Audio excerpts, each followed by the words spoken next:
नमस्कार मित्रों, आज एक बार फिर हाजिर हूँ। मैं बब्बन कुमार सिंह आपके सामने। आज जो है शनि राहु युति की पर चर्चा करेंगे। इस पर मैं 3 वीडियो बनाने के बारे में सोच रहा हूँ।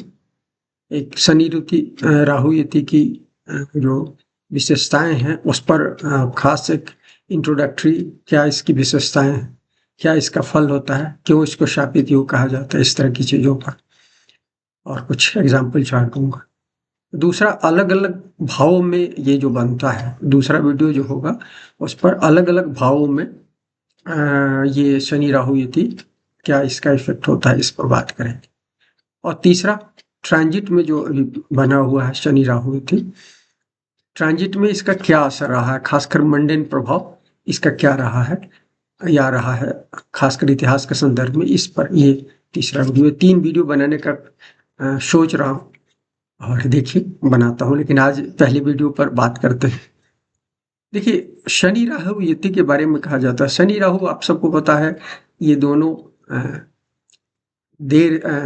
शनि जो है 29 साल में जोडियाक का चक्र पूरा करता है और राहु जो है 18 साल में।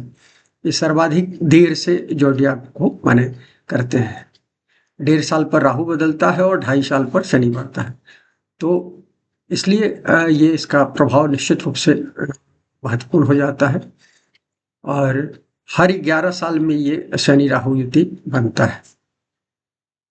इसके हाफ में केतु का बन जाता है, माने शनि केतु का भी 11 साल में बनता है। लेकिन यदि आप देखिएगा तो शनि राहु युति जब बनेगी उसके 5.5 साल या 6 साल के अंदर आपको शनि केतु युति बनेगा। फिर क्या कहलाता है, शनि राहु युति बढ़ेगा, फिर 5.5 साल के बाद 6 साल के अंदर केतु होगा। इस तरह की चीजें होती। लेकिन दोनों के बीच में राहु या केतु के साथ शनि जो है 11 साल के आसपास में यह होता है। ये एक चीजें हैं। और यदि आप देखिएगा तो अभी शनि राहु युति बना हुआ है जो 2.5 महीने बनेगा अभी। और पिछला जो है शनि राहु युति जो था वो 2014 में बना था। अपने वर्तमान प्रधानमंत्री उस समय शपथ भी लिए थे।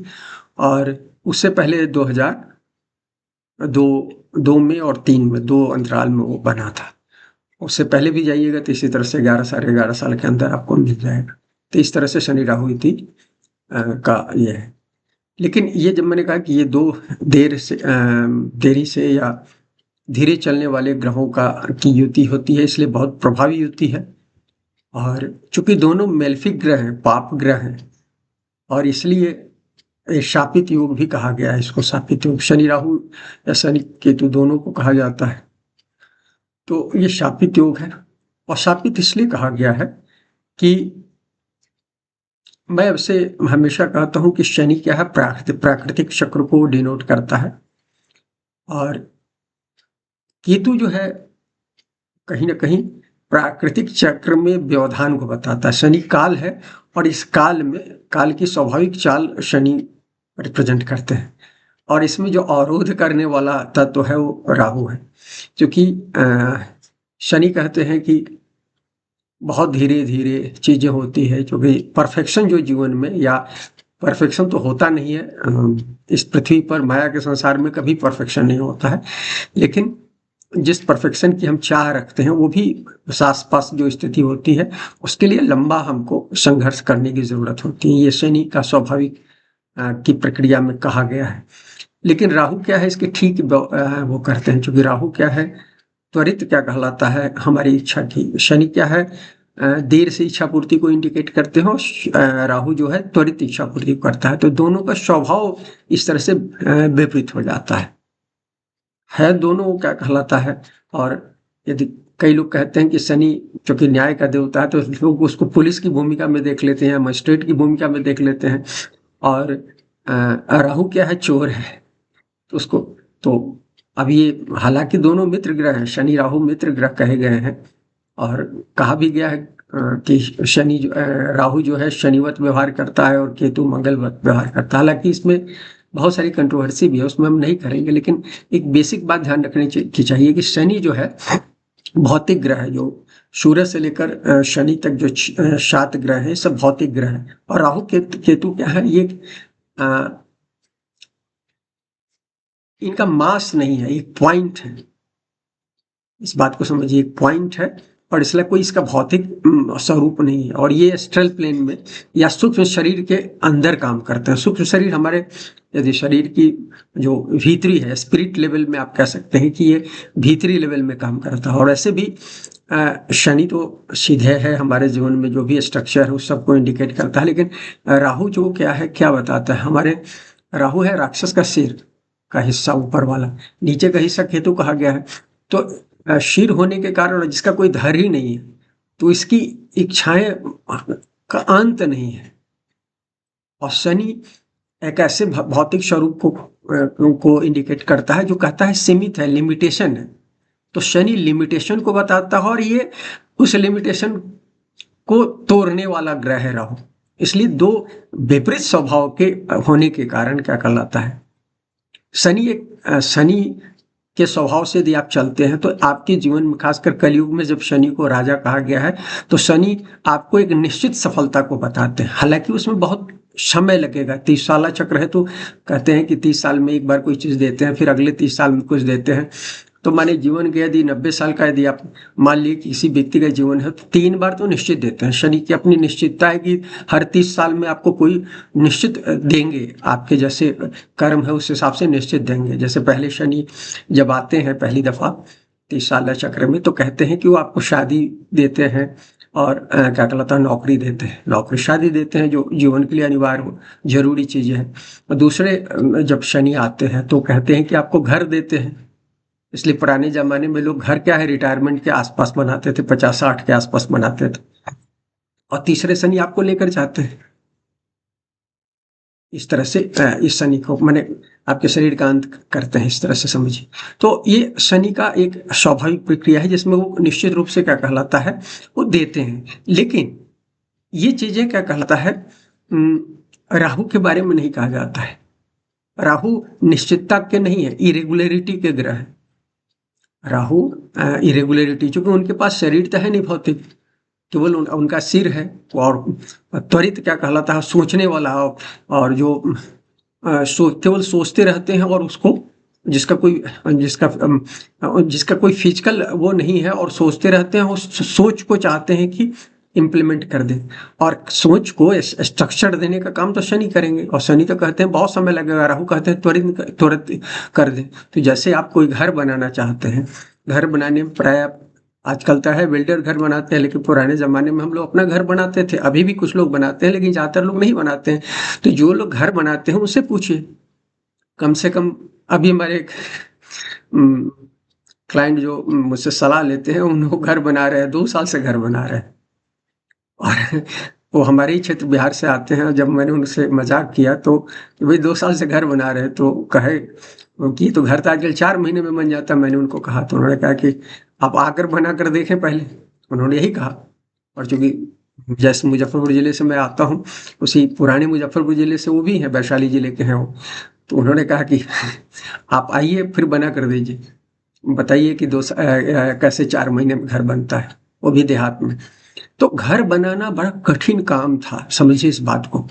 और इसीलिए लोग रिटायरमेंट के बाद बनाते थे, चूंकि लोगों के पास पैसे नहीं होते थे। तो जब रिटायरमेंट के बाद पैसे होते थे तो घर बनाते थे। आजकल तो हम 40 साल में रिटायर हो जाते हैं, तब तक घर, बीबी और बच्चे और क्या कहलाता है, गाड़ी बंगला सब कुछ हम ले लेते हैं। तो ये जो है, ये राहु के प्रभाव में सब हम कर रहे हैं।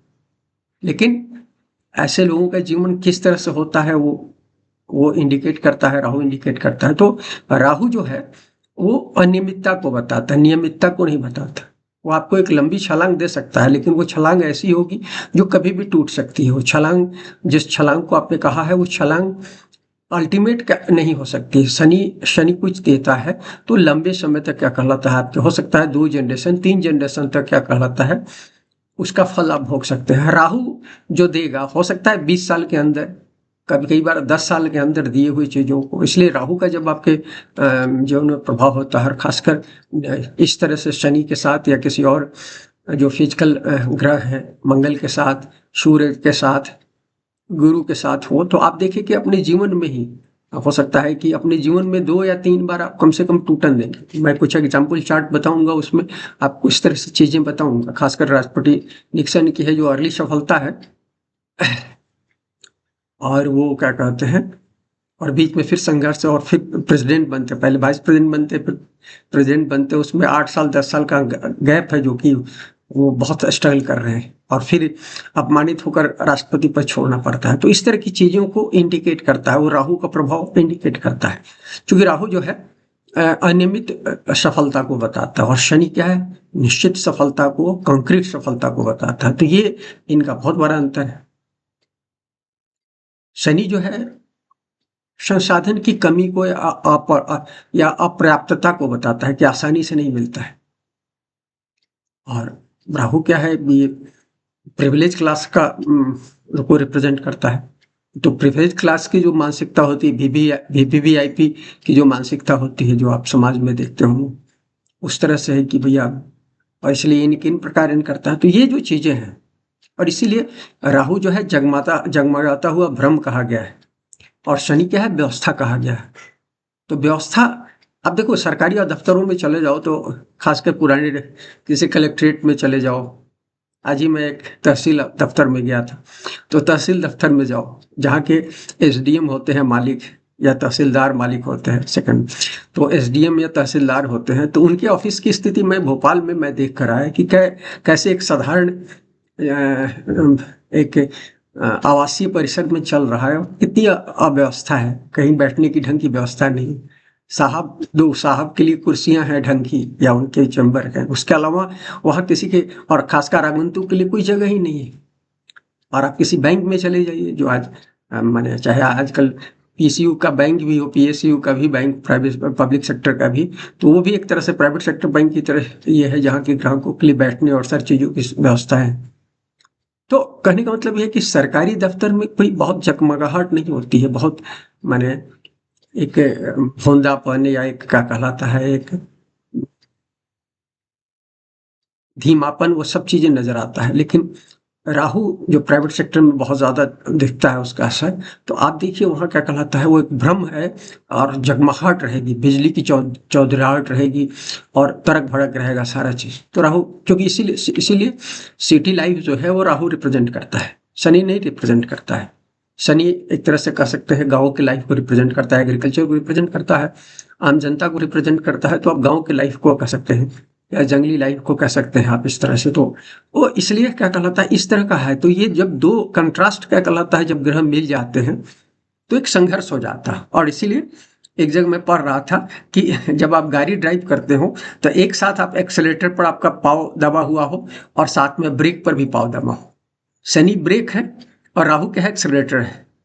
आज के युवा क्या करते हैं, गाड़ी जब स्टार्ट करते हैं, शुरू ड्राइव करना करते हैं, चाहे बाइक चलाते हो, चाहे वो फोर व्हीलर चलाते हो, आप देखोगे कि क्या कहलाता है, फट से क्या कहलाता है वो सीधे क्या कहलाता है, फोर्थ गियर थर्ड गियर में चले जाते हैं। कैसे चले जाते हैं पता नहीं होता है। स्पीड उनका, अपनी गली में गाड़ी स्टार्ट करते हैं और 40 क्रॉस कर जाता है, 50 क्रॉस कर जाता है।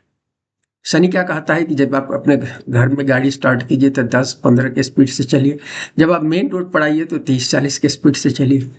और राहु क्या कहता है कि अपनी गली में 40-50 के स्पीड में चलिए, और जब आप, और पूरा हॉर्न देते हुए चलिए, और जब क्या कहलाता है आप रोड पर आइए, तो आज के बच्चे सीधे 80 और 90 के स्पीड में गाड़ियाँ चलाते हैं। और शनि कहता है कि आपको 40-50 के मैंने, चाहे 4 लेन पर चल रहे हो, 8 लेन पर चल रहे हैं, 50-60 से ज़्यादा आपको नहीं चलना चाहिए। तो ये एक बहुत बड़ा कंट्रास्ट है। तो इस तरह से एक्सेलेरेटर और ब्रेक का जो मैंने कहा कॉम्बिनेशन, कि एक साथ आप शनि राहु युति जो है, एक्सेलेरेटर राहु एक्सेलेरेटर है, और शनि जो है ब्रेक है। तो ब्रेक लगाते हुए जब आप गाड़ी चलाते हैं, तो ये जाम में हम चलाते हैं प्राय, शहरी लाइफ में हम चलाते हैं, शाम में, सुबह में दफ्तर से निकल रहे हैं तब, या दफ्तर जा रहे हैं तब, आप देखते होइएगा। खासकर आप क्राउडेड सिटीज में रहते हैं, मेट्रोज में रहते हैं। मुझे याद है 90 में जब मैं दिल्ली में रहता था, तो दिल्ली में आईटीओ पर जो जाम लगता था, तो 45-50 मिनट में जाम, एक क्या कहलाता है, रेड लाइट क्रॉस करने में 50 मिनट लग जाते थे। माने 1 किलोमीटर के पैसेज क्रॉस करने में 50 मिनट लग जाता है।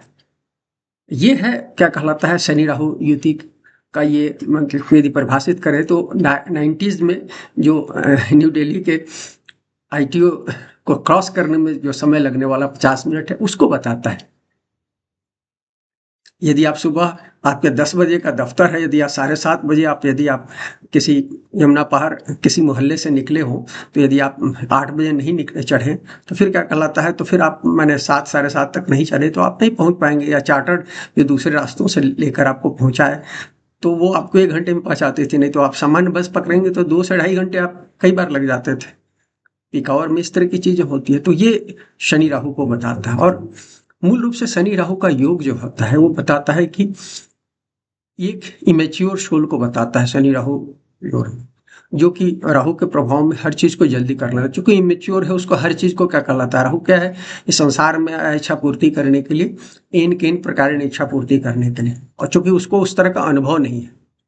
जो मैच्योर सोल जब आती है, आत्माएं आती हैं जब इस धरती पर आती हैं, जो कई जन्म ले चुकी हैं, तो उनके पास बहुत सारे अनुभव है, तो उनको बहुत सारी चीज पता है सबकॉन्शियस अनकॉन्शियस में। मैंने कहा कि राहु जो सबकॉन्शियस या एस्ट्रल प्लेन को बताता, मतलब हमारे वो उसको बताता है, भीतरी प्लेन को बताता है।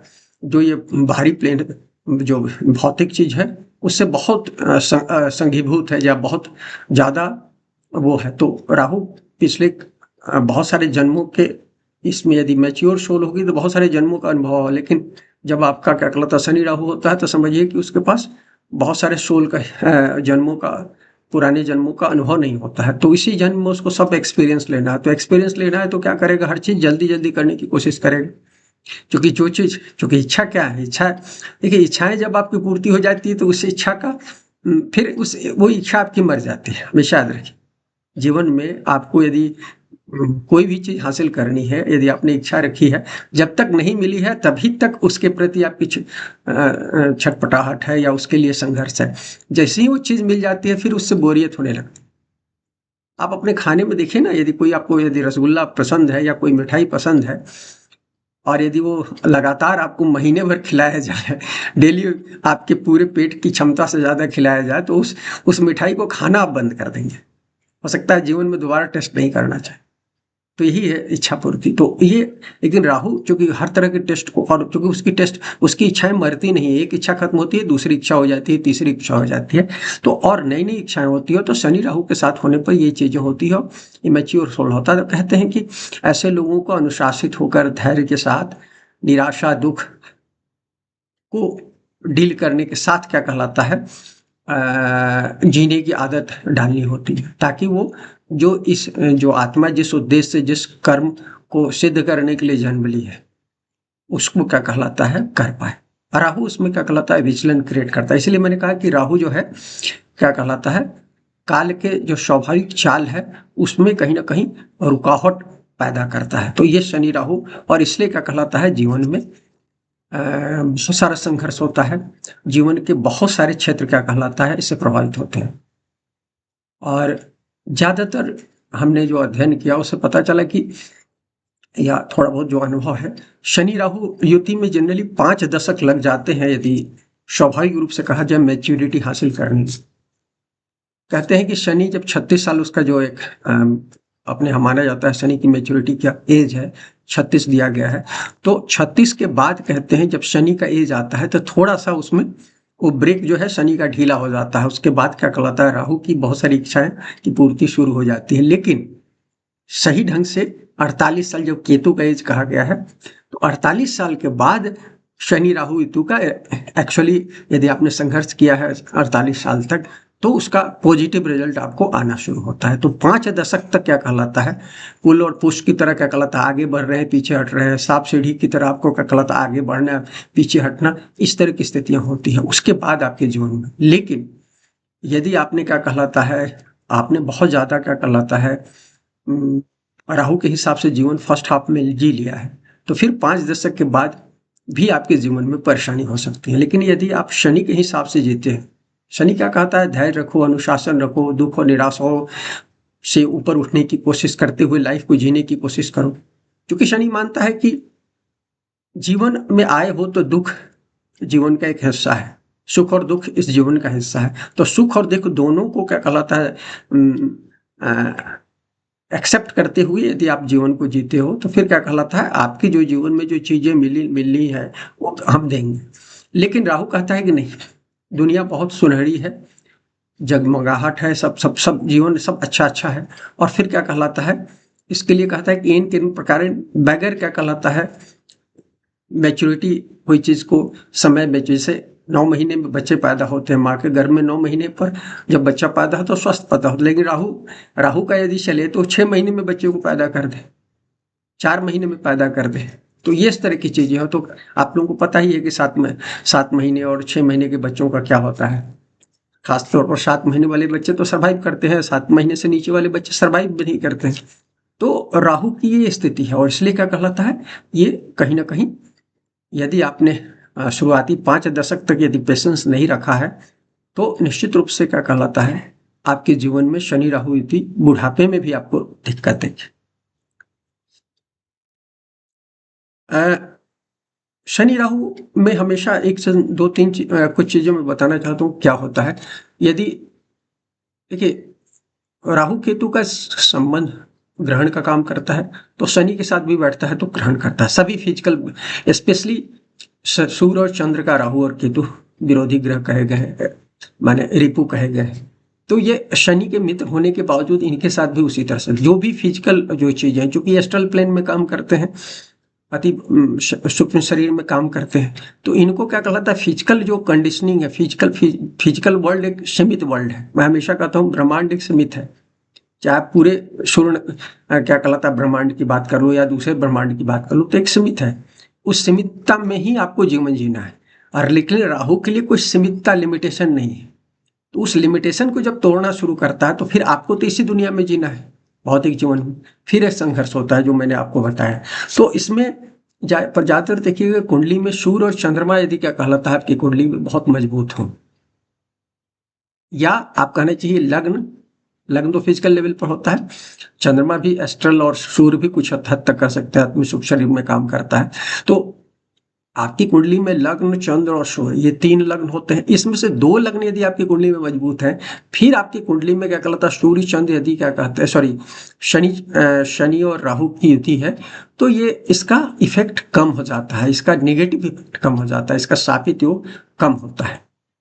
तो पहली कंडीशन। लेकिन यदि आपकी कुंडली में यदि ऐसा नहीं है तो निश्चित रूप से आप इसके से सफर करते हैं, निश्चित रूप से सफर करते हैं।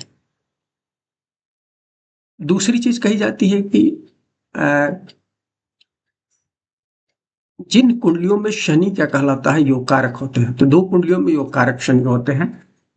शुक्र की कुंडलियां होती है 2 नंबर की, टॉरस की, और उसमें लिब्रा में, लिब्रा मतलब तुला में। तो इन 2 राशियों में लग्न में शनि वो होते हैं योग कारक होते हैं। तो इनकी कुंडलियों में तुलनात्मक रूप से, चूंकि शनि प्रभावी होते हैं और शनि बहुत खराब नहीं हो कुंडली में, शनि राहु के साथ होने के बावजूद डिस्टेंस पर हो, तो जनरली क्या कहलाता है, इसका इफेक्ट बहुत कम होता है शापित योग का, या इसका नेगेटिव इफेक्ट बहुत कम होता है। तीसरा आप देखेंगे कि इसके अलावा मैंने देखा है कि शनि की भी अपनी जो लग्न है, चाहे वो मकर है और उसमें भी, इसमें भी शनि राहु तुलनात्मक रूप से और लग्न राशियों की अपेक्षा कम देते हैं। हालांकि शुक्र के लग्न की अपेक्षा ये थोड़ा सा ज्यादा इसमें असर देखा गया है। इसके अलावा क्या कहलाता है, इसके अलावा आप ये देखिए तो आपकी कुंडली में नवांश कुंडली यदि मजबूत है, क्योंकि नवांश कुंडली होती है कि आपके 9th हाउस का 9वां हिस्से से हम नवांश देखते हैं, तो धर्म की कुंडली होती है। तो देखिए हमने पहले जो बताया उससे हमने क्या बताया कि शनि जो है प्राकृतिक चक्र को बताते हैं, वो बेसिकली एक ड्यूटीफुल लाइफ को बताता है। शनि जो है, मैं हमेशा कहता हूँ कि सूर्य ही है, दोपहर के सूर्य के साथ मिल सकते हैं यदि वो क्या कहलाता है आप एक उस तरह का लाइफ जिए, धर्म के हिसाब से जिए, तो सूर्य और शनि दोपहर के सूर्य जो मैक्सिमम ब्राइटेस्ट होते हैं उस लेवल पर चले जाते हैं। क्योंकि शनि सूर्य पुत्र है, आपको पता है, हालांकि विरोधी कहे गए हैं, लेकिन उसके बावजूद जब एक्सट्रीम हायर प्लेन में काम करते हैं तो वही हो जाते हैं। तो यदि आप एक्सट्रीम स्थिति में, तो आपकी कुंडली में नवांश कुंडली जो धर्म की कुंडली है, जो हम शादी ब्याह के लिए भी देखते हैं, तो चूंकि शादी ब्याह धर्म की रीति के अनुसार चलता है, इसलिए उसको हम नवांश कुंडली से देखते हैं। तो धर्म कुंडली यदि आपकी अच्छी है, यदि नवांश कुंडली अच्छी है, तो भी आपकी कुंडली में शनि और राहु जो शापित योग है, इसका असर काफी कम हो जाता है। बहुत इसका नेग्लिजेंस प्रभाव आपको देखना होगा। लेकिन इसके अलावा और कुंडलियों में शनि राहु की कुंडली का ज्यादातर असर देखा जाता है। और चूंकि अब हम सिटी लाइफ में जी रहे हैं, प्राकृतिक जीवन जीना छोड़ दिया है हमने, भारत जैसे देश में भी 50% लोग अब शहरों में रहते हैं, तो शनि राहु का की जो उठापटक है लाइफ में, वो सब जगह मन का कहलाता है, ये बहुत ज्यादा महसूस होता है। और स्पेशली ये यदि 6, 8, 12 भाव में हो, जो 6, 8, 12 भाव जो है इस भौतिक संसार का नहीं है। इन भावों में यदि शनि राहु हो तो ये कहीं ना कहीं ज्यादा खराब प्रभाव देते हैं। इसमें शनि राहु जो है छठे भाव में थोड़ा सा कम खराब देते हैं, कारण कि छठे में शनि उपचय भाव में होने पर थोड़ा सा अच्छा हो जाता है। इसलिए शनि, जहां भी शनि मजबूत होगा तो कंट्रोल करता है राहु के प्रभाव को खराब होने में, राहु को रोक देता है, ज्यादा वो ब्रेक लगा देता है, तो राहु बहुत अपनी गलतियां नहीं कर पाता है। तो इसलिए क्या कहलाता है यहाँ 6 नंबर में। 8 और 12 में इसके बहुत सारा खराब रिजल्ट होते हैं। मैं कुंडलियों की चर्चा करूंगा, थियोसॉफी सोसाइटी की जो अध्यक्ष थी मैडम ब्लॉक्स की, उनकी कुंडली की भी चर्चा करूंगा, तो वो उनकी कुंडली से आपको समझ में आएगा कुछ भी। और 12वें भाव में भी उनका रिजल्ट पूरा होता है। इसके अलावा कुछ लोग कहते हैं कि तीसरे भाव में भी क्या कहलाता है खराब रिजल्ट होता है। तो मेरा मानना है कि तीसरे भाव में शनि मजबूत होते हैं, तो वहां भी शनि की मजबूती होने का यदि खराब भी होता है तो थोड़ा सा बेहतर होता है, शनि उसको राहु को थोड़ा कंट्रोल करता है। हालांकि थर्ड हाउस में राहु भी अच्छे होते हैं, तो वो भी अपना चमत्कार करने की कोशिश करते हैं, लेकिन तो अभी शनि उनको रोकता है काफी हद तक। तो थर्ड में उस तरह का रिजल्ट नहीं होता है। 8 और 12 में सबसे ज्यादा इसका रिजल्ट देता है। इसके अलावा इसका जो प्रभाव होता है शनि राहु शापित योग का, सबसे ज्यादा प्रभाव इसका शनि राहु की दशा में या राहु शनि की दशा में इसका रिजल्ट आपको देखें। कई बार प्रतंत्र में भी इसका असर आप देख सकते हैं। तो ये जनरली क्या कहलाता है, देखा गया है। शनि राहु युति जब क्या कहलाता है अच्छा रिजल्ट देता है, तो एक चीज क्या है कि शनि राहु युति होती है, राहु क्या कहलाता है विदेश को प्रभाव बताते हैं, फॉरेन एलिमेंट को बताते हैं। तो फॉरेन में आपको सफलता को बताता है, विदेशी क्षेत्र में जाकर आप ज्यादा बेहतर रिजल्ट दे सकते हैं। इसी तरह से शेयर मार्केट में आपको ये अच्छा रिजल्ट देता हुआ कई बार दिखता है, आयात निर्यात में भी देता है, लेकिन वो एक सीमा तक, उसके एक सीमा तक बढ़ाता है, फिर आपको डाउनफॉल देता है। क्योंकि शनि राहु जो है, हमने कहा ना कि इसका असर होता है, यदि राहु उसमें यदि प्रबल हो रहा है तो राहु चालबाजियां करेगा, चोरियां कराएगा, ठगी करेगा, लोगों को धोखे देगा। तो धोखे देगा तो मैं हमेशा कहता हूँ कि जो आपके पास जो एनर्जी है, चूंकि धोखे की एनर्जी होगी तो आप अभी धोखा दोगे, और जब आपका खराब समय होगा तो आपके साथ धोखा होगा। तो जब हम कुंडली पर भी चर्चा करेंगे तो इसको हम क्या कहलाता है, इसको ज्यादा विस्तार से हम बात करेंगे तो समझ में आएगा। अभी हम कुछ कुंडलियों पर चर्चा करते हैं, इससे आपको समझ में आएगा। इसमें हम सबसे पहले कुंडली हम लेना चाह, हाँ, लेकिन इस पर बात करने से पहले जो मैं बताना चाहता हूँ, ये जो है सबसे ज्यादा क्या ऐसा, जब ये शनि राहु युति होती है शापित योग का, तो इसका सबसे ज्यादा इफेक्ट जो होता है जीव मामलों पर, इसका नेगेटिव इफेक्ट होता है। तो जीव मामलों पर इफेक्ट होने का मतलब, शनि राहु युति प्राय मैंने देखा है किसी भी भाव में हो तो रोग को इंडिकेट करता है। इस बात को देखिए, क्योंकि शनि 8वें के भी कारक हमेशा देखिए, और 8वां जो है महारोग को या को इंडिकेट करता है, या ऐसा रोग जो माने 3 महीने से ज्यादा का रोग होता है, जो वर्षों की तक आपको दिक्कत दे सकता है, तो उस तरह के रोगों को बताता है। तो शनि है और राहु भी उसमें जुड़ जाते हैं, तो और वो इसलिए क्या कहलाता है, वो रोग को बताता है, चाहे किसी भी भाव में हो। और 6, 8, 12 में हो तो निश्चित रूप से उसका ज्यादा इफेक्ट होता है। लेकिन किसी भी भाव में हो, ज्यादातर देखिएगा इसका इफेक्ट सबसे ज्यादा आपके हेल्थ पर पड़ता है। या हो सकता है जीवन के लास्ट में आपकी कुंडली में लग्न अच्छा हो, सूरज अच्छा हो या चंद्रमा अच्छा हो, तो आपको लास्ट जीवन के अंतिम क्षणों में 10 साल 20 साल में आपको रिजल्ट हो। जैसे रोनाल्ड रेगन के जीवन में अंतिम में अल्जाइमर हो गया था, जीवन भर वो बहुत सशक्त रहे, शरीर से बहुत मजबूत थे वो, लेकिन क्या कहलाता अंतिम समय में अल्जाइमर से परेशान हो गए और अल्जाइमर में हो गए 10 साल तक। और इस तरह की चीज़ें होती हैं, तो ये इस चीज़ को समझने की ज़रूरत है। और इसके बाद हेल्थ के बाद ये सबसे ज़्यादा आपके रिलेशनशिप को प्रभावित करता है। एक से ज़्यादा रिलेशनशिप एकदम क्लियर कट यदि शनि राहु युति है तो वो आपको देने की कोशिश करता है, माने एक रिलेशनशिप में संतुष्टि नहीं देता है। हमेशा देखा है मैंने कि जो मैंने नवांश कुंडली की चर्चा की उस बात को समझने की जरूरत है। नवांश कुंडली में यदि शनि अच्छा होता है ना, तो मैंने देखा है कि लोगों के तलाक नहीं होते हैं, अलगाव नहीं होता है रिलेशनशिप में। शनि अच्छा होने का मतलब कि शनि वायु राशि में हो, भूमि राशि में हो, उस पर कोई नेगेटिव प्रभाव नहीं हो, तो वो रिलेशनशिप को मेंटेन करता है। शनि रिलेशन, देखिए शनि 9th हाउस का कारक नहीं है, लेकिन शनि नवांश कुंडली में मजबूत होने के बावजूद, मजबूत हो जाने से वो रिलेशनशिप जो धर्म के अनुसार होता है, हमारे जीवन में शादियां होती है धर्म के अनुसार होती हैं, तो उसमें धर्म का को पालन करने में मदद करता है। इस बात को देख लें, तो इस बात को समझने, इसलिए मैंने कहा कि शनि जो है तो नवांश कुंडलियों में मजबूत शनि आपके रिलेशनशिप को भी वो करता है। तो कमजोर हो जाएगा तो राहु का इफेक्ट होगा, और राहु आपको एक से ज्यादा संबंधियों की ओर ले जाता है, जो कि सेटिस्फेक्शन नहीं है उसको। बहुत सारी चीजें चाहिए उसको, एक इच्छा खत्म होगी, दूसरी इच्छा, तीसरी इच्छा, और एक ही तरह की इच्छाएं कहीं खत्म नहीं होती है। तो इस बात को समझने की जरूरत है। तो रिलेशनशिप में भी इसका इम्पैक्ट नेगेटिवली होता है। तीसरा क्या कहलाता है इसका जो इम्पैक्ट होता है संतान मामले में, स्पेशली 5वां भाव पीड़ित हो कहीं से भी, सूर्य चंद्र लग्न वगैरह से, तो निश्चित रूप से आपके जीवन में ही संतान के मामले में, और यदि संतान यदि हो भी गया तो सुख, बेसिकली संतान सुख को बाधित करता है। हो सकता है संतान हो लेकिन संतान का सुख नहीं हो आपको। मैं हमेशा कहता हूं कि किसी चीज का सुख जो है 4 तरह से देखना चाहिए।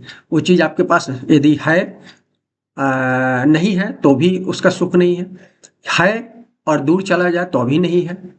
यदि जैसे संतान के संग संतान हुई और बाहर चली गई तो जिंदगी भर आपसे दूर रही, तो फिर आपको उसका संतान का सुख नहीं होता है। या संतान क्या कहलाता है आपके पास ही है लेकिन आपसे लड़ाई झगड़ा कर रही है तो भी संतान नहीं वो है, और शुरू में की जैसे संतान है ही नहीं तो भी सुख नहीं है। तो 4 तरह से डिफाइन कर सकते हैं किसी चीज को। तो इस चीज को इंडिकेट करने के लिए संतान के मामले में कहीं ना कहीं यहाँ भी वो अवरोध का काम करता है।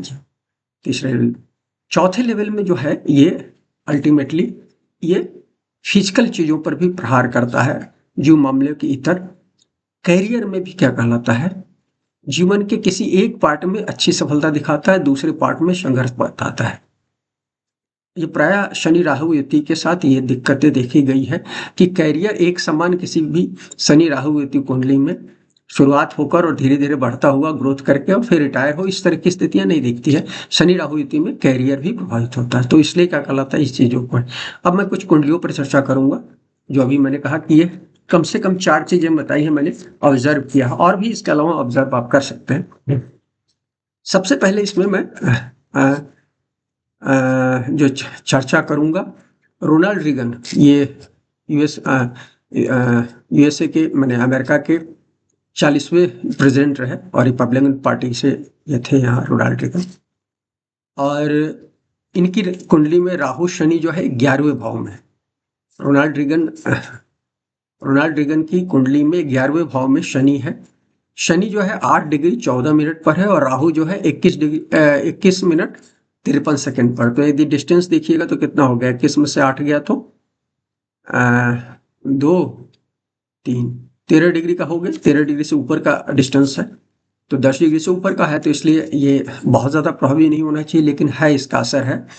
देखिए रोनाल्ड रीगन जो है जीवन के पूर्वार्ध में बहुत संघर्ष किया इन्होंने अपने जीवन तो ब्रॉडकास्टिंग से शुरू किया, लेकिन ये तुरंत हॉलीवुड में आ गया। हॉलीवुड में वेस्टर्न मूवीज में बहुत सारा अभिनय किया, लेकिन अब देखिए यूट्यूब पर आप देखिए इनके फिल्में दिखती नहीं, मिलती नहीं आसानी से। मैंने इनका 1-2 मिनट का क्लिप 1-2 देखा, इससे ज़्यादा कभी नहीं देखा। वेस्टर्न मूवी मैंने बहुत देखी है, और वेस्टर्न मूवी के स्टार होने के बावजूद ये 2nd और 3rd कैटेगरी के स्टार थे और बहुत संघर्ष करते रहे जीवन में सफलता के लिए। और वहाँ जब सफल नहीं हुए तो ये वहाँ के गिल्ड के क्या कहलाता है अध्यक्ष हो गए। पहले मैंने 2 राउंड में रहे, वहाँ लीडरशिप में आ गए, पॉलिटिक्स में, मैंने सिनेमा के पॉलिटिक्स में आ गए, और वहाँ वो उसके अध्यक्ष रहे 2 बार, एक बार 47 से लेकर 52 तक और दोबारा 59 और 60 में। मैंने फाइनल जो अमेरिकन पॉलिटिक्स में ज्वाइन करने से पहले की कहानी है, पॉलिटिक्स इन्होंने लगभग 64 या 65 में 64 में ज्वाइन किया।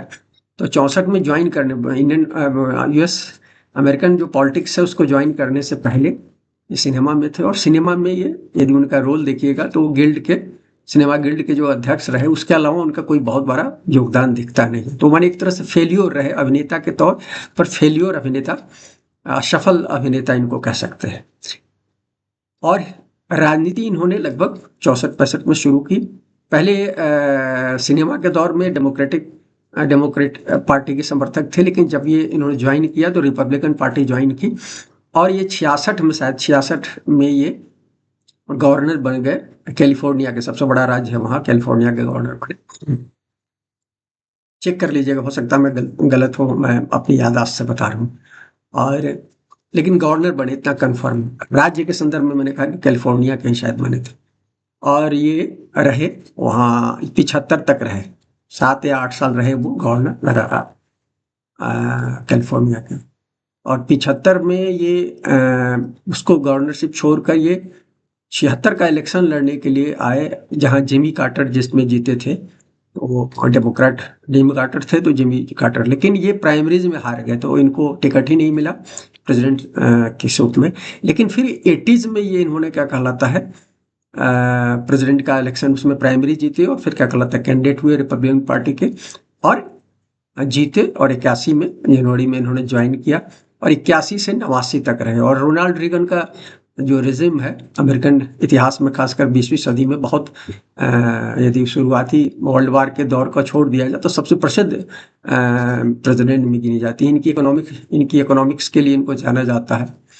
तो ये चीज़ें हैं, क्या कहलाता है, ये बहुत सफल वो कहे गए। और एज ए गवर्नर के रूप में तो इतने सफल थे कि इन्होंने बहुत सारा टैक्सेशन वगैरह कम किया, और घाटे की व्यवस्था से क्या कहलाता है लाभ हमें उस राज्य में जहाँ गवर्नर है वो सब किए। लेकिन जब यहाँ आए तो यहाँ भी उन्होंने टैक्स में कटौती वगैरह सब चीज़ की और वो जो, लेकिन यहाँ चूँकि रूस और अमेरिका में उस समय शीत युद्ध बहुत तेज था, और इसके कारण युद्ध पर इनका खर्च ज़्यादा था, मैंने युद्ध वाले, और कई जगह इन्होंने सेना उना भेजी उस अपने दौर में। तो अल्टीमेटली जब हटे वो 89 में, तो 3 गुना ज़्यादा क्या कहलाता है घाटे की था, जो प्रीवियस इनके प्रेसिडेंट जिमी कार्टर के ज़माने से देखा जाए तो इनका ज़्यादा क्या कहलाता है 3 गुना ज़्यादा घाटा वो था, घाटा था। तो ये उस रूप में सफल नहीं रहे, लेकिन हाँ ये बड़े ख्याति दर्ज रहे उनकी, सफल प्रेसिडेंट में गिना जाता है। हालांकि मैं नहीं मानता कई मामलों में, क्योंकि इनके दौर की फूड पॉलिसी वगैरह जो है, अमेरिका बहुत जो बीमार है आज के डेट में, बहुत सारे दिक्कतें जो हैं, इंग्लैंड की जो दिक्कतें हैं मैं मानता हूँ उस समय में थैचर थी वहाँ की प्राइम मिनिस्टर, पैरेलल थे। थैचर 79 में बनी थी, और इनके बाद ही क्या कहलाता हटी 90s में हटी, और ये लेकिन पैरेलल है पीरियड दोनों का। और ये दोनों की नीतियाँ जो थी वो मुझे क्या कहलाता कई मामलों में पसंद नहीं है, ये मेरा व्यक्तिगत है, लेकिन ये माने जाते हैं सर्वमान्य रूप से सक्सेसफुल प्रेसिडेंट में गिनती होती है। और हटने के बाद भी इनकी राजनीति में सक्रिय भूमिका निभाने की इच्छा थी, लेकिन 94 में इनको अल्जाइमर हो गया और ये हो गए। तो एक चीज़ ये चीज़ें हैं, तो इनके बारे में बताना चाहता हूँ कि ये जो है क्या कहलाता है अभिनय में तो असफल हुए, लेकिन सेकंड पार्ट में जब राजनीति में आए तो बहुत सक्सेसफुल रहे। और इसलिए हालांकि एक तो यह है, लेकिन उनकी कुंडली देखकर मुझे हमेशा लगता है कि रोनाल्ड रीगन जो है ग्रेट अभिनेता थे, क्योंकि ये एक लॉबी के थे वहाँ अमेरिका में बहुत पहले से क्या कहलाता, जिन लोगों ने फूड पॉलिसी वगैरह 1980 की बनवाई वो सब लॉबी थी इनकी। और मैं तो मानता हूँ कि रोनाल्ड रीगन जिन्होंने सारी नीतियाँ लागू किया चाहे गवर्नर के रूप में, तो अपने लॉबी जो लॉबी इनको फंड करती थी लॉबी के हिसाब से निर्देश से चलते थे। इनके जीवन में, रोनाल्ड रीगन के जीवन में, उनकी अपनी जिस लॉबी से बिलोंग करते थे उस लॉबी के कहे हुए हर चीज़ को मानते थे, या दूसरे लेवल पर इनकी जो दूसरी पत्नी नैन्सी रीगन थी उसकी बात सुनते थे। तो ये मैंने अपनी पत्नी पर निर्भर थे या क्या कहलाता लॉबी पर निर्भर थे। तो मैं हमेशा इनको ग्रेट एक्टर मानता हूँ, बावजूद कि फिल्मों में असफल।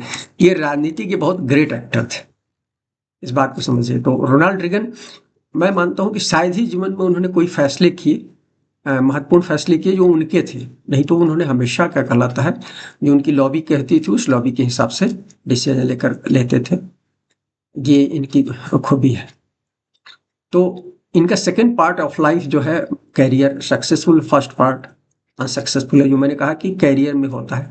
जहाँ तक जीवन के मामले में देखिए तो इनकी दो पत्नियां रही। पहली पत्नी जेन वाइनर थी और ये बड़ी सफल अभिनेत्री थी 40 के दशक की। और जब इन्होंने 1940 में शादी की, इनकी शादी 8 साल चली मात्र। जेन वाइनर ने एक फिल्म की थी जिसमें वो गूंगी का रोल किया है, जिसके साथ रेप होता है और एक बच्चा पैदा होता है, फिर जिसने उसके साथ रेप किया होता है उसका मर्डर करती है और एक डॉक्टर है उसको क्या कहलाता है, उसको सिंबॉलिक लैंग्वेज सिखाता है। बहुत खूबसूरत फिल्म है, नाम मैं भूल रहा हूँ उस फिल्म।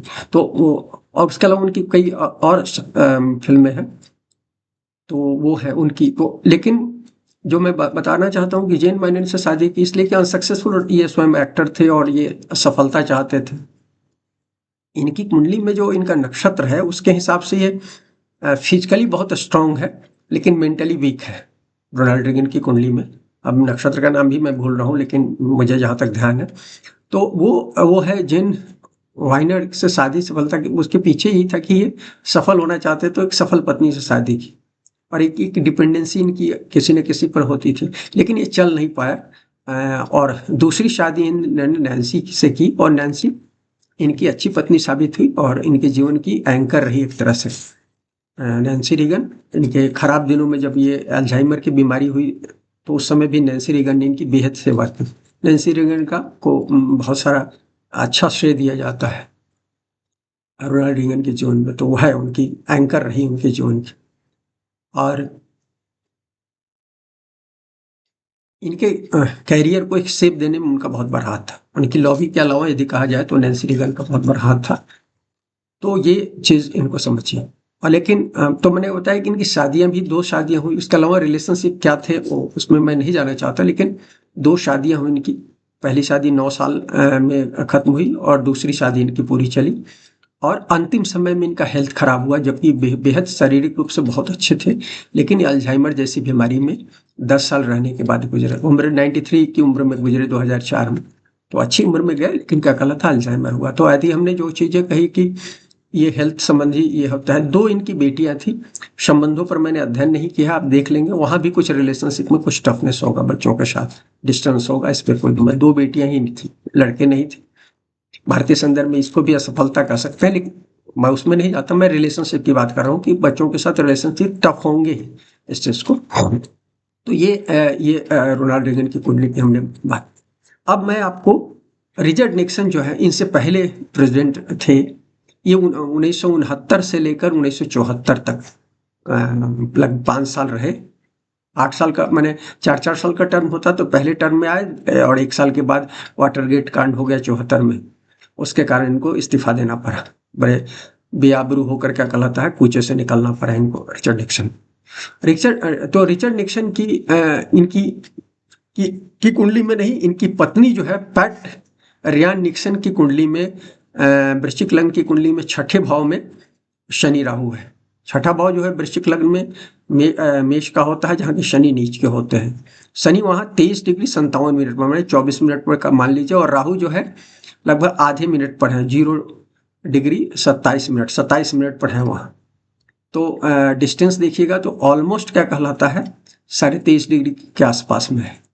तो कायदे से इसका रिजल्ट बहुत नगण्य होना चाहिए, कहना चाहिए कि 2 भावों में यदि आप देखिएगा तो 2 भावों में चले जाएंगे, लेकिन उसके बावजूद इस इनके कुंडली में इसका रिजल्ट दिखता है, कम दिखता है लेकिन दिखता है। बट निक्सन जो है ये माइनर्स की बेटी थी, मतलब खान मजदूर जो होते थे उनकी बेटी थी।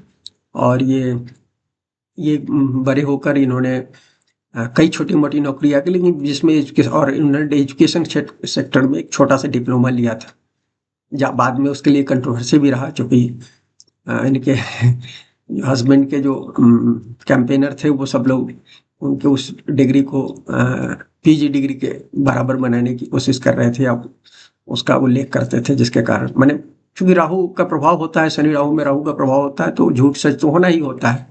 और पैट निक्सन की कुंडली में वो सब दिखता भी है। तो इन्होंने शादी इन्होंने भी 1940 में रिचर्ड निक्सन से की। उस बीच में इन्होंने छोटी-मोटी बहुत सारी नौकरियाँ की, सेल्स गर्ल्स और क्या-क्या नौकरियाँ की इन्होंने। लेकिन निक्सन ने इनको क्या कहलाता है, निक्सन लॉयर थे, अटॉर्नी थे और अटॉर्नी के रूप में सक्सेसफुल अटॉर्नी थे। तब इन्होंने शादी की 40 में, और इनकी शादी के 6 साल के अंदर 1946 में ये निक्सन जो है राजनीति में आ गए, और राजनीति में आए तो सीधे संसद सदस्य हुए वहाँ के रिपब्लिकन पार्टी से।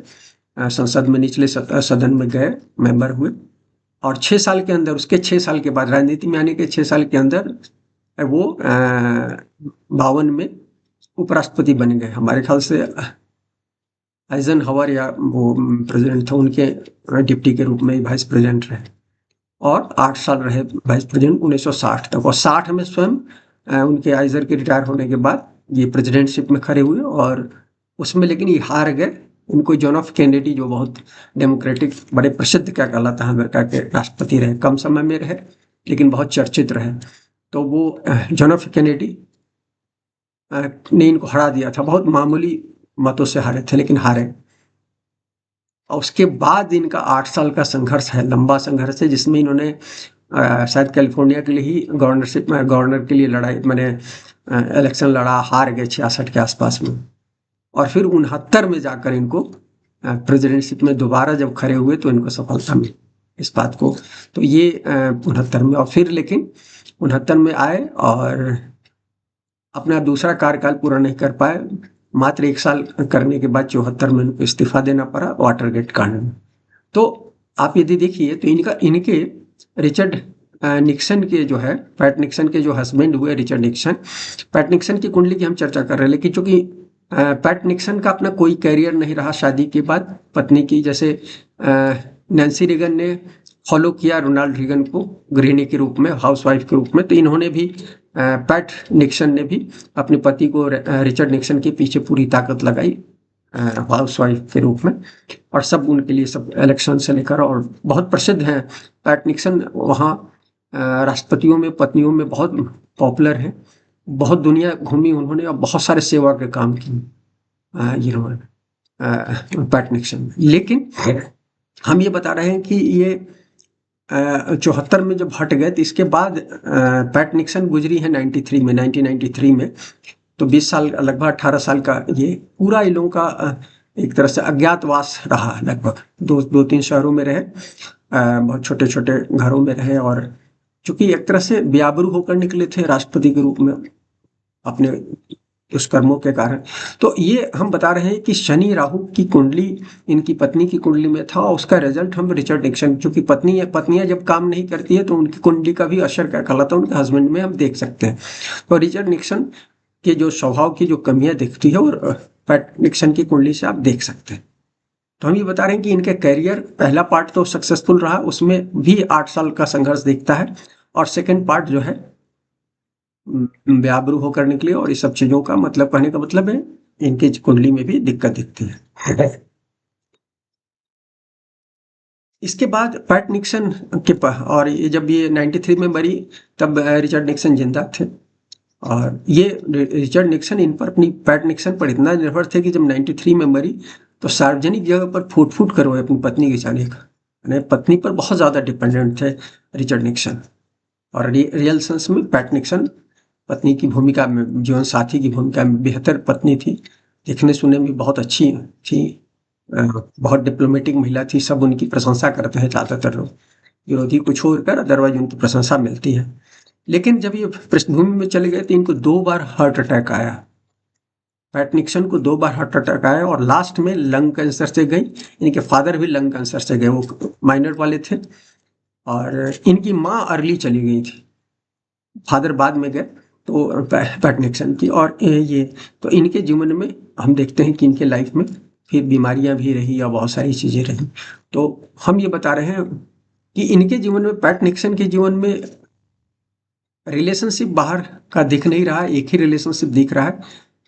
ज़्यादा चर्चा हमने नहीं पढ़ी, लेकिन आप ये देखिए इनके तुलनात्मक रूप से देखिए तो बहुत दूरी पर है शनि राहु युति, लेकिन बावजूद शनि राहु युति के जो असर होते हैं, कैरियर इनके हस्बैंड का ख़त्म हो गया, बीच में इसका प्रभाव दोनों पर पड़ा।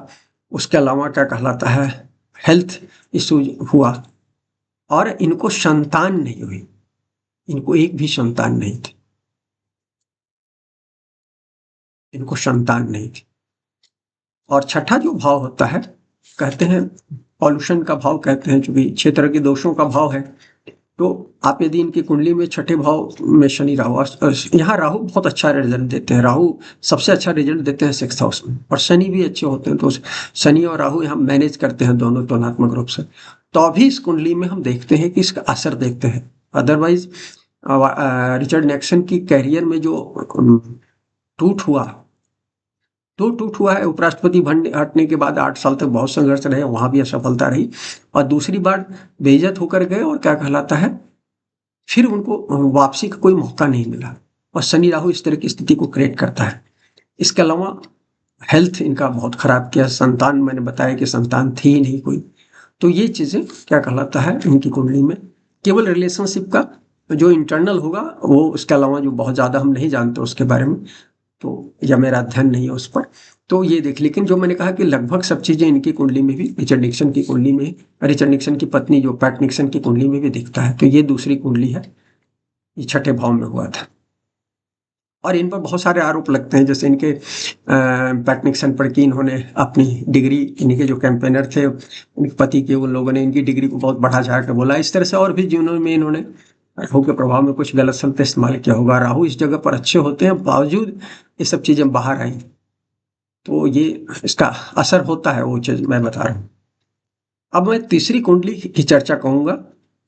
ये मैडम हेलेना ब्लावत्स्की हैं, जो थियोसॉफी की संस्थापक है, जिसका एक शाखा मद्रास में खोला गया था। बाद में जब मद्रास में 3 साल रही थी, तो इन्होंने 1875 के आसपास में मद्रास में उसकी शाखा खोली थी, और 3 साल यहाँ रही, भारत में रही भी वहाँ, और बच्चे। तो ये हेलेना ब्लावत्स्की जो कि 8वें भाव में, जो सिंह राशि है, चूंकि ये मकर लग्न की कुंडली है, और 8वां भाव जो है सिंह राशि है, इसमें इनकी कुंडली में 8वां भाव में क्या कहलाता है, शनि राहु है। शनि 11:34 पर है, 11 डिग्री 34 मिनट पर है, और यहीं पर मंगल भी है, इसी डिग्री पर 11 डिग्री कुछ मंगल, माने इसी 11 माने 12 डिग्री पर ही है मंगल भी, कुछ मिनटों का अंतर है। और राहु जो है 0:22 पर है, मतलब यदि देखा जाए तो यहाँ लगभग 10.5 डिग्री का अंतर है इसमें, क्या कहता है, राहु और शनि के बीच में। यहाँ वैसे बुध भी है, इनके 4 ग्रह हैं 8वें भाव में, लेकिन शनि राहु की हम यहाँ चर्चा कर रहे हैं, तो शनि राहु के संदर्भ में समझने की जरूरत है कि क्या इनकी 2 कुंडलियां यहाँ, और ये 8वें भाव में। और 8वें भाव हमने बताया कि सबसे कठिन भाव होता है, जहाँ की इसका 6, 8, 12 मैंने कहा उसमें, तो इसमें से एक ये है इनकी हेलेना ब्लावत्स्की की, मैडम हेलेना ब्लावत्स्की की। ये रूसी मूल की महिला थी, और ये इनकी कुंडली में आप देखिएगा, इनके जीवन में 2 शादियां हैं, और दोनों असफल शादियां हैं। और ये केवल अपने और शादियां असफल क्यों होती है, जब हम शादी के प्रति लापरवाह होते हैं। इस बात को देखिए, इन्होंने पहली जो शादी की अपने पिता के साथी के साथ की, जो उनके सेना में सब साथी थे।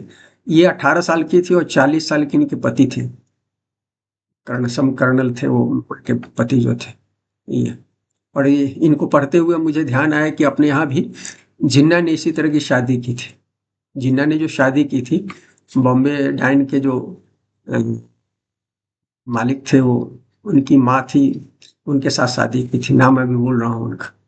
तो वो वीरेंद्र यादव ने इस पर अच्छी उनकी उस पर स्टोरी की है।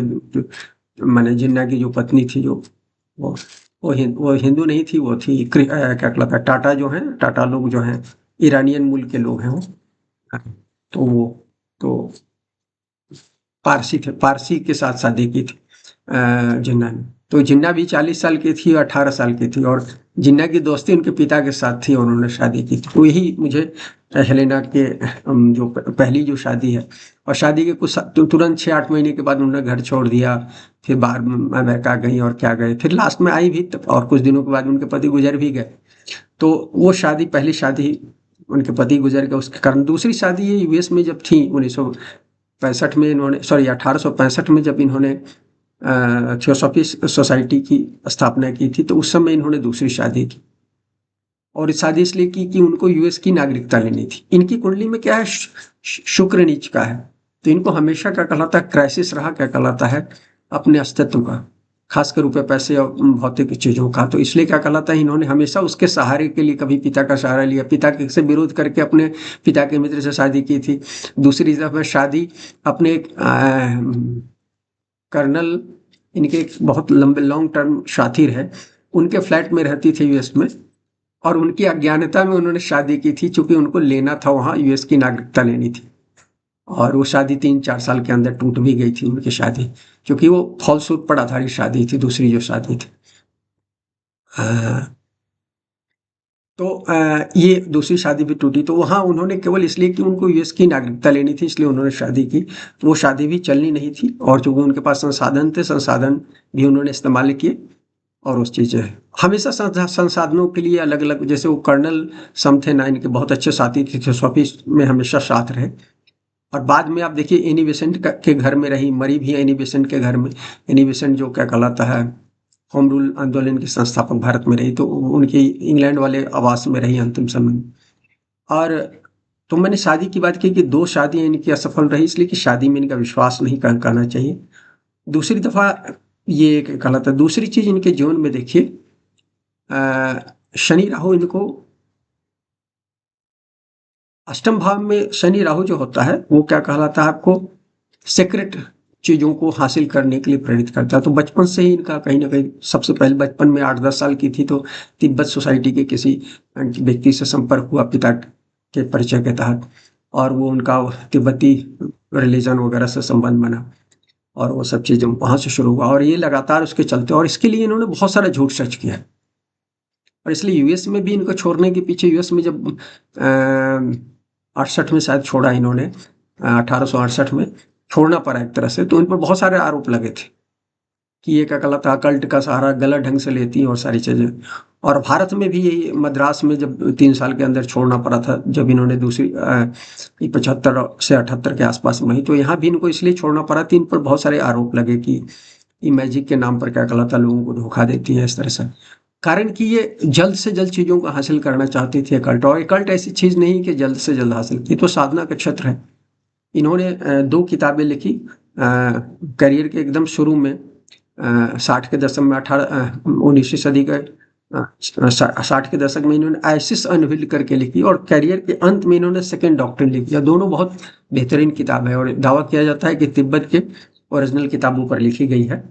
लेकिन इसके प्रोपेगेंडा करने के लिए इन्होंने बहुत सारा झूठ सच किया।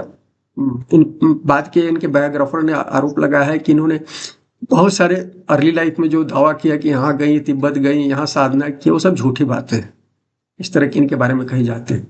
बाद की यात्राएं इनकी सत्य है, लेकिन बहुत सारी यात्राओं इन्होंने फॉल्सूस, ये सब पढ़ते हुए मुझे ध्यान आया कि अभी वीर सावरकर के बारे में अरुण शौरी ने किताब लिखी है कि वीर सावरकर अपने बारे में बहुत सारे गलत तथ्य पेश करते रहे, और इसको अरुण शौरी की लेटेस्ट किताब है, अभी इसी साल आई है, उसमें बहुत सारी चीज़। तो इसी तरह से मैडम हेलेना ब्लॉस्की के साथ भी है कि इनके बारे में बहुत फॉल्सूट मिलता है।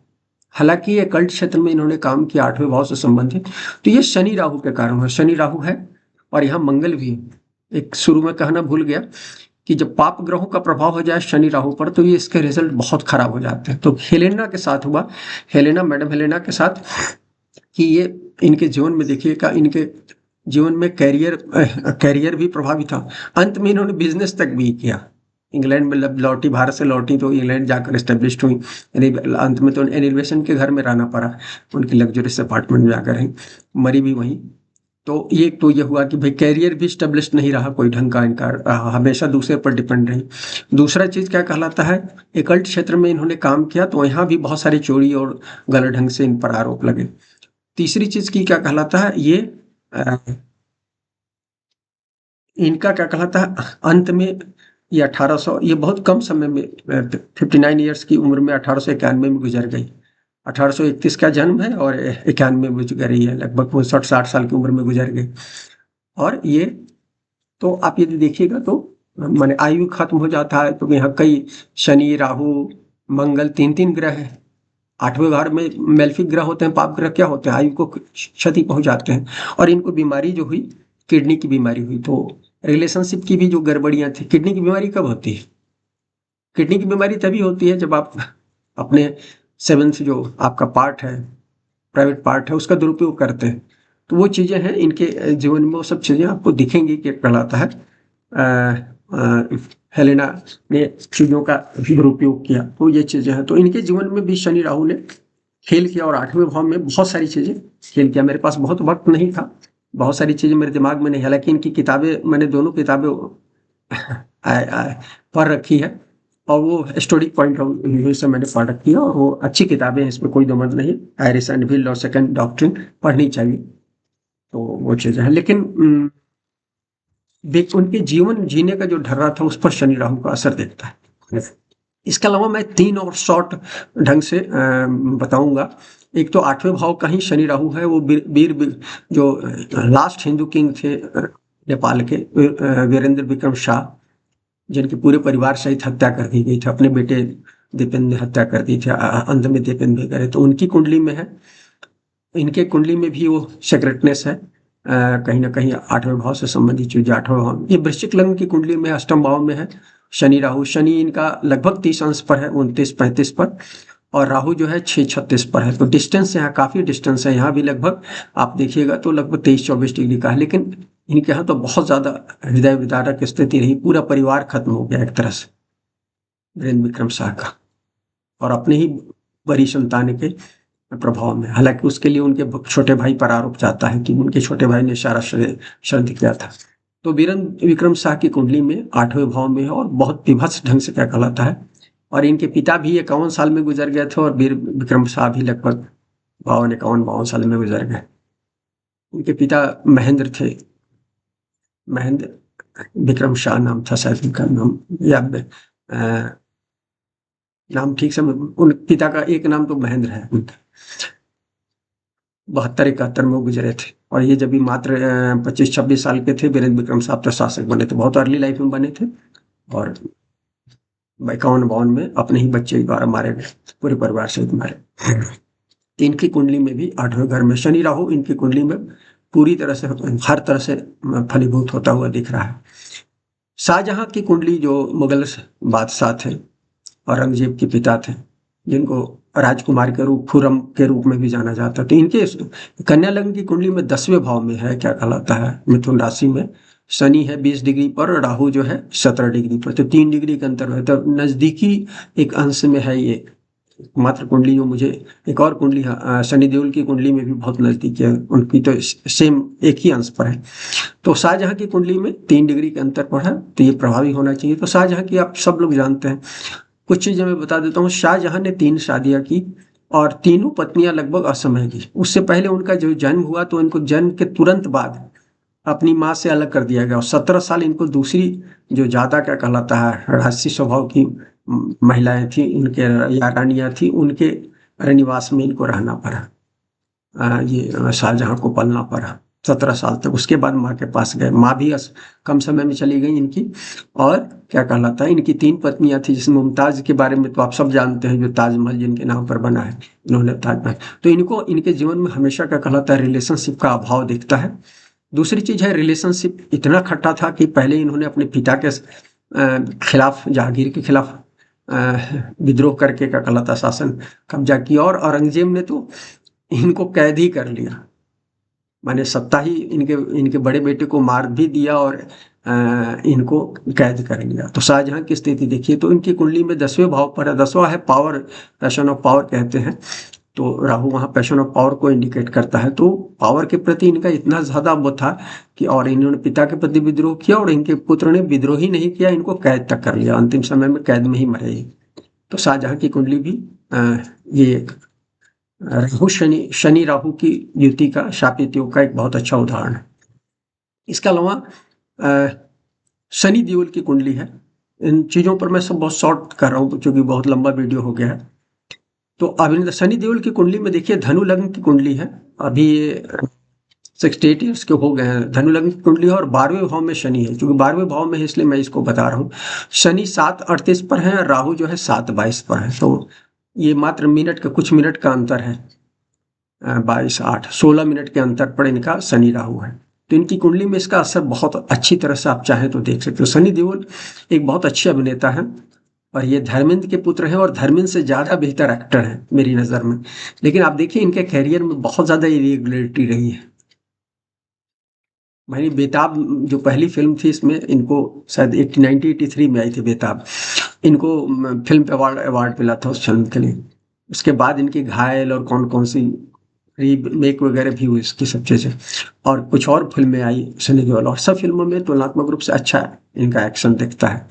लेकिन ये बहुत सक्सेसफुल उस तरह से नहीं रहे अभिनेता के रूप में, इनका माने उस तरह से। और इसके बाद दूसरी यदि इनकी राजनीति की पारी भी रही तो एक ही बार ये गुरदासपुर से एमपी बन पाए।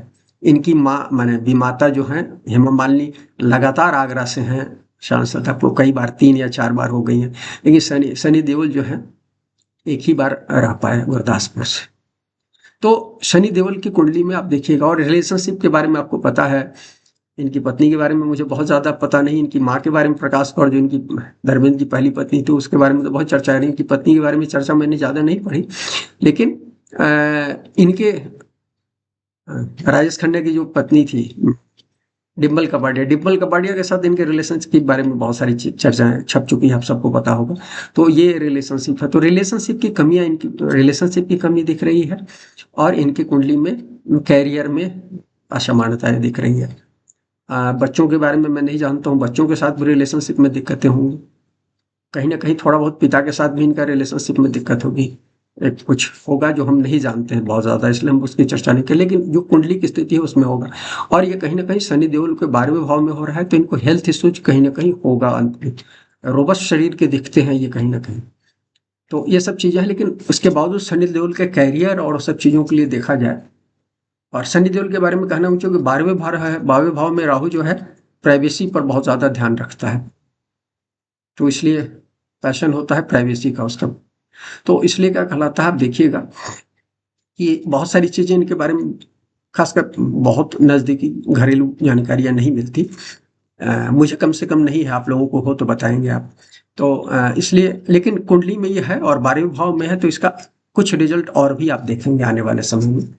तो एक ये चीज़ अभी 68 ईयर्स को हैं, ईश्वर करे कि आयु लंबी हो। अच्छे अभिनेता हैं, पिता से तो ज़्यादा अच्छे अभिनेता हैं, अपने भाई से भी, बॉबी देओल से भी ज़्यादा मैं बेहतर इनको अभिनेता मानता हूँ। लेकिन इनके जीवन में वो सब दिक्कतें हैं। तो मित्रों, ये वीडियो तो बहुत लंबा हो गया, 1 घंटे 7 मिनट से ज़्यादा का हो गया। लेकिन मैंने एक पहला वीडियो बनाया है शनि राहु पर। यदि पसंद आए तो लाइक करें, शेयर करें, चैनल को सब्सक्राइब करें और टिप्पणियाँ करें कि यदि कुछ पसंद आए या न भी पसंद आए तो बताएँ। शुक्रिया मित्रों।